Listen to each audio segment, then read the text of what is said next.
Assalamualaikum warahmatullahi wabarakatuh, salam dan bahagia. Perkenalkan nama saya Nitis Okar Waida dengan NIM 2019 015337. Di sini saya akan mempresentasikan hasil penelitian tindakan kelas saya dengan judul Peningkatan Prestasi Belajar dalam Mata Pembelajaran Matematika melalui Model Pembelajaran Kooperatif tipe STAD pada siswa kelas 5 SD Negeri Blimbing. Latar belakang. Pendidikan memerankan peran yang sangat penting dalam membentuk kualitas suatu bangsa. Menyadari akan hal tersebut, pemerintah sangat serius menangani bidang pendidikan. Sistem pendidikan nasional diharapkan harus mampu menjamin peningkatan mutu dan efisiensi manajemen pendidikan untuk menghadapi tantangan sesuai dengan tuntutan perubahan kehidupan lokal, nasional, dan global, sehingga perlu dilakukan pembaharuan pendidikan secara terencana, terarah, dan berkesinambungan.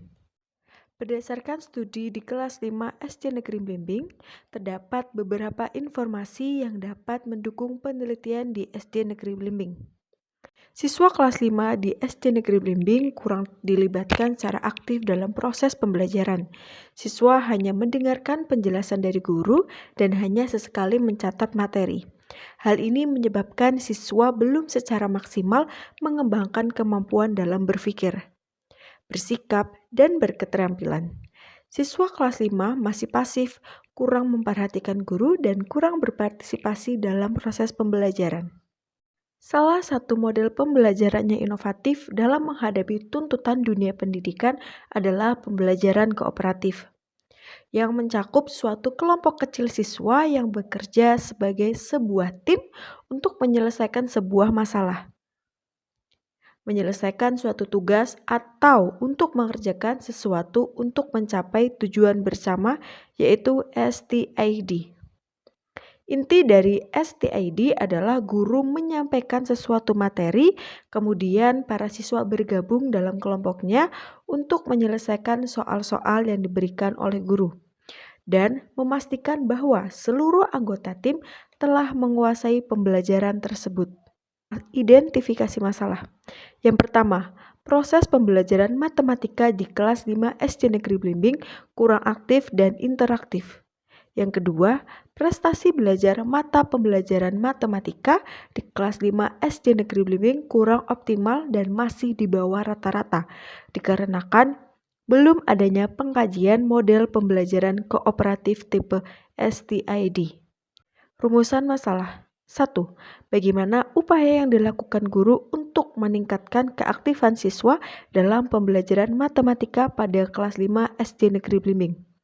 Kedua, apakah ada peningkatan hasil belajar matematika melalui model pembelajaran kooperatif tipe STID pada siswa kelas 5 SD Negeri Blimbing pada mata pelajaran matematika? Adapun tujuan dari penelitian ini, tujuan penelitiannya yaitu yang pertama, mengetahui upaya guru dalam meningkatkan keaktifan siswa dalam pembelajaran matematika pada kelas 5 SD Negeri Blimbing. Yang kedua, untuk mengetahui seberapa besar adanya peningkatan hasil belajar matematika melalui model pembelajaran kooperatif tipe STID pada siswa kelas 5 SD Negeri Blimbing pada mata pelajaran matematika. Manfaat dan urgensi penelitian. Yang pertama, manfaat teoritis, yang kedua, manfaat praktis, dan yang ketiga, manfaat bagi peneliti, guru, siswa, dan sekolahan. Bab kedua yaitu kajian pustaka. Pertama, landasan teori yaitu mengenai aktivitas belajar. Menurut Skinner Dimyati 2002 pada halaman 34 mengemukakan bahwa belajar adalah salah satu perilaku pada saat orang belajar maka aktivitas yang baik menjadi meningkat.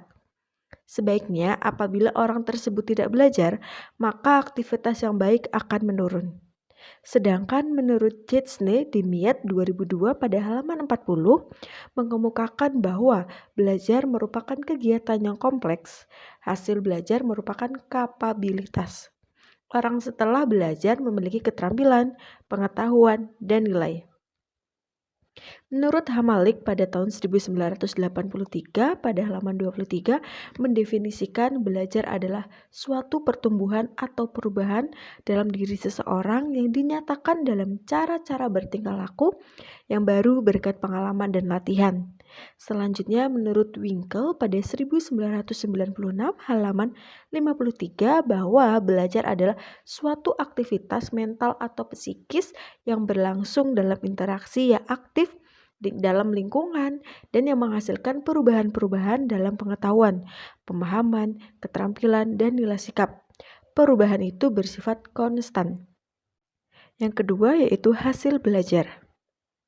Hasil belajar dikelompokkan dalam 3 kategori yaitu kognitif, afektif, dan psikomotorik.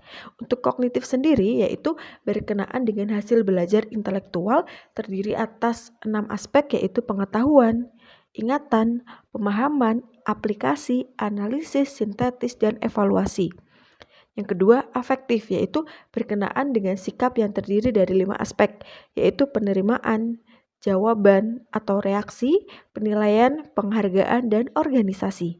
Yang ketiga, psikomotorik, yaitu berhubungan dengan hasil belajar, keterampilan, dan kemampuan bertindak terdiri dari 5 aspek yaitu gerakan refleks, keterampilan, gerakan dasar, kemampuan perspektural, keharmonisan, atau ketetapan.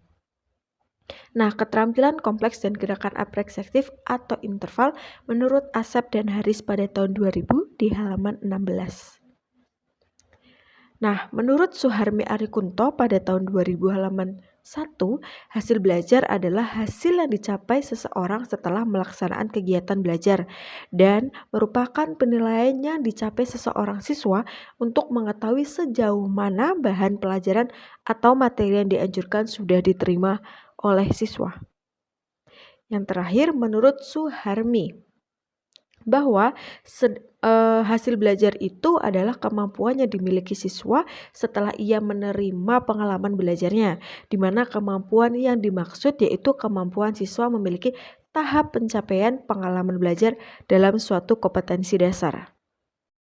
Yang ketiga yaitu pembelajaran matematika di ST, bahwa matematika adalah ilmu deduktif, aksi motorik, formal, hierarki, abstrak, bahasa simbol yang pada artinya dan semacamnya, sehingga para ahli matematika mengembangkan sebuah sistem matematika. Nah, menurut Arianto 2019 pada halaman 1, menurut Jerome juga dan Branner bahwa proses belajar mengalami 3 tahap pengembangan yaitu 1. Tahap kegiatan, yang kedua tahap gambar bayangan, dan yang ketiga tahap simbolik. Tentang model pembelajaran kooperatif. Yang pertama, pengertian model pembelajaran. Menurut Nugroho pada tahun 2014 halaman 12, peran seorang guru dalam proses pembelajaran untuk membantu siswa mendapatkan informasi dan mengemukakan ide dapat melalui model pembelajaran. Model pembelajaran berfungsi pula sebagai pedoman bagi para perancang pembelajaran dan para guru dalam merancang aktivitas belajar mengajar. Nah, menurut Hartanto pada tahun 2016, halaman 135 mengatakan bahwa pembelajaran kooperatif dapat menjadi alternatif pembelajaran yang menarik yang dapat mencegah timbulnya keagresifan dalam sistem kompetisi dan keterasingan individual peserta didik tanpa mengorbankan aspek kognitif yang dimiliki peserta didik tersebut. Nah, menurut Slavin dalam Hartanto 2016 halaman 135 menyatakan bahwa pembelajaran kooperatif adalah pembelajaran teman sebaya, di mana peserta didik bekerja dalam kelompok kecil yang memiliki latar belakang kemampuan yang berbeda. Kelima, tinjauan tentang model pembelajaran kooperatif tipe STID atau Student Team Achievement Division, di mana pengertian model pembelajaran STID yaitu menurut Nugroho dan kawan-kawan pada tahun 2019 di halaman 1, inti dari STID adalah guru menyampaikan kompetensi dan indikator yang harus dicapai. Kemudian, para siswa bergabung dalam kelompok untuk membagi dan menyelesaikan tugas yang diberikan oleh guru. Nah, model ini mengkondisikan siswa belajar bersama dalam kelompok-kelompok kecil dan saling membantu satu sama lain. Yang ke-B, tahapan model pembelajaran kooperatif tipe STID. Nah, menurut Nugroho dalam Nurasman pada tahun 2014 di halaman 19, menyatakan bahwa model pembelajaran kooperatif tipe STID ini terdapat 6 tahapan. 6 tahapannya terdiri dari persiapan pembelajaran guru, penyajian materi, kegiatan kelompok, tes individu, perhitungan skor, dan penghargaan kelompok. Selanjutnya yaitu kelebihan dan kekurangan model pembelajaran kooperatif tipe STID atau Student Team Achievement Division. Nah, kelebihannya yaitu menurut Nugroho pada tahun 2014 di halaman 24 dalam Division 2014 halaman 24 menyatakan bahwa kelebihannya diperoleh dalam pembelajaran kooperatif adalah sebagai berikut. Yang pertama, meningkatkan kecakapan individu. Yang kedua, meningkatkan kecakapan kelompok. Dan yang ketiga, meningkatkan komitmen dan percaya diri. Keempat, menghilangkan prasangka terhadap teman sebaya dan memahami perbedaan. Dan yang kelima, tidak bersifat kompetitif. Nah, kekurangannya yaitu menurut Nugroho dalam Slevin 2014 halaman 24 yaitu yang pertama, siswa yang kurang pandai dan kurang rajin akan merasa minder, bekerja sama dengan teman-teman yang lebih mampu. Yang kedua, terjadi situasi kelas yang gaduh sehingga siswa tidak dapat bekerja secara efektif dalam kelompok. Dan yang ketiga, pemborosan waktu. Nah, selanjutnya pada poin ke-6 yaitu kajian penelitian yang relevan. Menurut Nugroho pada tahun 2014, halaman 45, Sri Suharyanti pada 2016 dalam penelitiannya menyimpulkan bahwa pembelajaran dengan menggunakan model tipe STAD dapat meningkatkan prestasi belajar siswa. Nah, penelitian dilakukan oleh Laila Nur Safitri pada tahun 2018 juga mengungkapkan bahwa dengan pembelajaran kooperatif tipe STID dapat meningkatkan keterampilan kerjasama pada mata pembelajaran IPS. Kerangka berpikir. Menurut Nugroho pada tahun 2014 halaman 45, adapun prestasi dapat diartikan hasil yang diperoleh karena adanya aktivitas belajar yang telah dilakukan. Nah, jadi menurut Muhammad Ngalimin Purwanto pada tahun 1986 pada halaman 28 memberikan pengertian bahwa prestasi belajar yaitu hasil yang dicapai oleh seseorang dalam usaha belajar sebagaimana yang dinyatakan dalam rapot. Nah, menurut Winkel itu pada tahun 1996 pada halaman 162 menyatakan bahwa prestasi belajar adalah suatu bukti keberhasilan belajar atau kemampuan seseorang siswa dalam melakukan kegiatan belajarnya sesuai dengan bobot yang dicapai. Nah, yang poin ke-8, hipotesis tindakan. Hipotesis dalam penelitian ini adalah model pembelajaran kooperatif tipe STID, di mana memiliki kinerja yang lebih baik terhadap peningkatan prestasi belajar matematika pada siswa kelas 5 SD Negeri Blimbing dibanding model pembelajaran yang digunakan oleh guru selama ini. Nah, yang ke-9, metode penelitian. Nah, yang pertama, tempat penelitian. Nah, saya melakukan penelitian ini dilaksanakan di SD Negeri Blimbing yang berlokasi di Desa Blimbing, Kecamatan Bruno, Kabupaten Purworejo. Yang kedua, waktu penelitiannya dilaksanakan pada semester 2 tahun ajaran 2021-2022 pada bulan Maret. Nah, jenis penelitian yang saya lakukan ya ini adalah penelitian dua variabel, yaitu variabel bebas dan terikat. Di mana variabel bebas adalah variabel penyebab yang akan dilihat pengaruhnya terhadap variabel terikat. Hal ini berarti variabel terikat nilainya dipengaruhi oleh variabel bebas. Nah, populasi dan sampel penelitian. Nah, populasi dalam penelitian ini adalah seluruh siswa kelas 5 di Sekolah Dasar Negeri Blimbing tahun pembelajaran 2021-2022 yang berjumlah 25 siswa. Siswa di sekolah dasar ini memiliki siswa yang beragam, berlatar belakang dan asal siswa dari berbagai desa.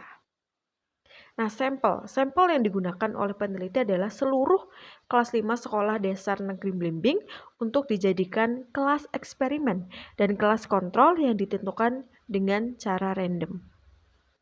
Nah, teknik pengumpulan data yang saya lakukan yaitu pertama observasi dan tes. Observasi di sini dilakukan untuk mengetahui kondisi belajar siswa. Yang kedua tes. Tes terdiri dari beberapa macam Dalam penelitian ini yang digunakan adalah tes prestasi achievement test, yaitu tes yang digunakan untuk mengukur pencapaian seseorang setelah mempelajari sesuatu. Nah, instrumen penilainya yaitu di sini ada pengumpulan tugas, pengerjaan LKPD dan LKS, dan juga ada tes individu, perhitungan skor perkembangan individu, penghargaan pada kelompok terbaik. Oke, selanjutnya tesnya, instrumen penilainya yaitu mengubah pecahan dalam bentuk persen, lalu materinya mengenai pengajaran hitung pecahan dan persen, lalu indikator, lalu dan dilanjutkan dengan butir-butir soal yang telah dibuat. Nah, teknik analisis data. Tahap deskripsi data ini persyaratan analisis untuk pengujian hipotesis, di mana jadwalnya yaitu yang pertama persiapan, penyusunan konsep, menyusun instrumen, pelaksanaan, menyiapkan kelas dan alat, melakukan tindakan siklus 1, siklus 2, dan yang terakhir penyusunan laporan. Baik, demikian yang dapat saya sampaikan, yang dapat saya presentasikan. Apabila terdapat salah kata ataupun perbuatan saya mohon maaf sebanyak-banyaknya. Saya akhiri, wassalamualaikum warahmatullahi wabarakatuh. Salam.